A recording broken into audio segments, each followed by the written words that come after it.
My name is Ian Russell. I was the writer, director, editor, producer, visual effects, fight choreographer, dance choreographer, sound engineer, you name it, for Cybernetic Showdown. Cybernetic Showdown was inspired partially by The Omega Man with Charlton Heston, but in general just martial arts, B-movies, post-apocalyptic, blood, guts, kung fu fighting, one-liners, any 80s over-the-top action hero. The difference being Cybernetic Showdown is a little bit more self-aware and silly. Cybernetic Showdown was the follow-up to our first movie, The Killing Death. We thought The Killing Death went okay. We didn't know what we were doing, and we still managed to come through with a movie. So we figured, well, now that we know what we're doing a little bit, let's do something better. So the script was a lot more ambitious. There was a lot more locations, a lot more actors. There was fight scenes, a dance number. There was sword fighting. There was all kinds of stuff. The intention was always to make it like a live-action video game, almost like Sega CD quality. So we always wanted the visual effects to look corny and done after the fact, not realizing how hard that would be. Some of the innovative things I thought we were doing with the movie ended up being used by other films in the interim, like Crank 2 and Scott Pilgrim, which kind of stung. Had things been different, we would have been first. The hardest part of making Cybernetic Showdown was everything. It was hugely ambitious, especially for no money, and we thought, well, part of the look is going to be really cheesy CG effects.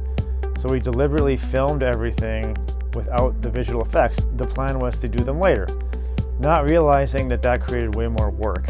That's why it took almost 12 years to finally finish the damn thing. I wish during the making of the movie that we hadn't relied on fixing everything in post.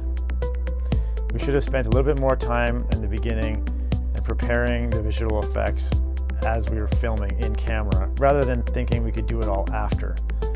An example being a window with a city background. We put a green screen up in that window thinking, oh, we're just going to paint in a city background later.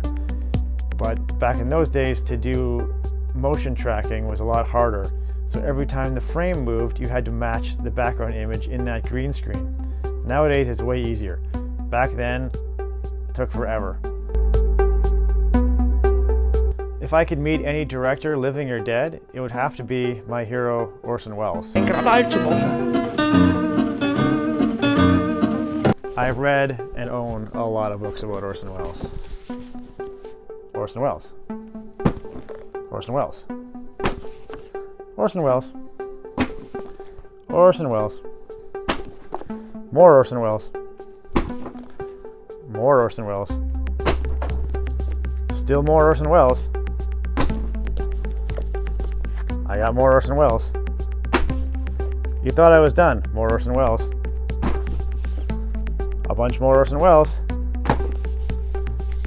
Even more Orson Welles. He was definitely one of the most fascinating people of the 20th century. The dude did it all. Theater, radio, television, movies. And he did it his own way. He made some great movies like Citizen Kane, Chimes at Midnight, Magnificent Ambersons. F for Fake is one of my favorites. He was also an incredibly interesting conversationalist.